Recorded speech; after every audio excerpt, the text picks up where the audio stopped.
ध्यान से देखिए कि फ्रिक्शन लगा दिया मैंने 2 न्यूटन का, और एक्सटर्नल फोर्स जो एक और लगाया हुआ था वो लग रहा था 5 - 2t का। ठीक है, और हम जानना चाहते हैं कि इसका वेलोसिटी कब जीरो होगा। तो जीरो होने तक फ्रिक्शन पीछे ही लगेगा और 2 वैल्यू का लगेगा। तो जीरो होने तक नेट फोर्स इसके ऊपर आगे लगेगा 5 - 2t - 2 which is 3 - 2t। F net हो जाएगा 3 - 2t। और क्योंकि नेट फोर्स अपॉन में मास होता है एक्सिलरेशन, और मास इसका 1 kg है, तो इसका एक्सिलरेशन भी यही हो जाएगा। तो m dv/dt लिखना चाहिए सुटेबली। मैं इसको dv/dt भी लिख सकता था क्योंकि m 1 है, 3 - 2t, यानी a हो जाएगा 3 - 2t as m is 1 kg।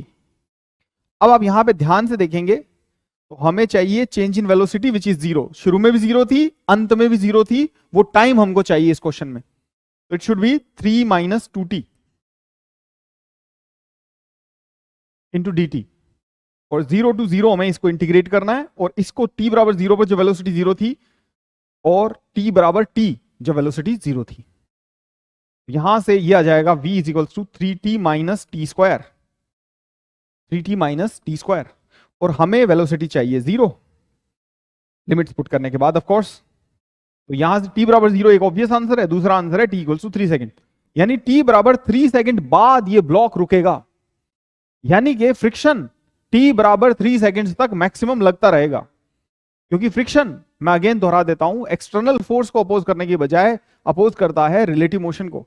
और दरअसल ये क्वेश्चन हमारे लिए बहुत घातक बन जाता है जब जेई मेंस या नीट जैसी प्रतियोगी परीक्षा में आता है, क्योंकि हम तो intuitively against the force friction को एक्ट करवाते हैं, फोर्स को अपोज नहीं करता बच्चों। जरूरी रूप से फ्रिक्शन का एक ही काम है, मोशन कॉज भी कर सकता है, वो कॉज नहीं कर सकता रिलेटिव मोशन, वो हमेशा रिलेटिव मोशन को अपोज करता है।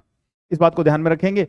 और क्योंकि हमें पता चल चुका है कि 3 सेकंड्स बाद ये ब्लॉक रेस्ट पे आएगा विद रिस्पेक्ट टू ग्राउंड, तो 3 सेकंड्स तक फ्रिक्शन अपनी पीक वैल्यू पे लगेगा, इसलिए इसका आंसर हो जाएगा 2 न्यूटन, क्योंकि मैंने आपको फोर्स पूछा था फ्रिक्शन का after 2 seconds. Thank you very much.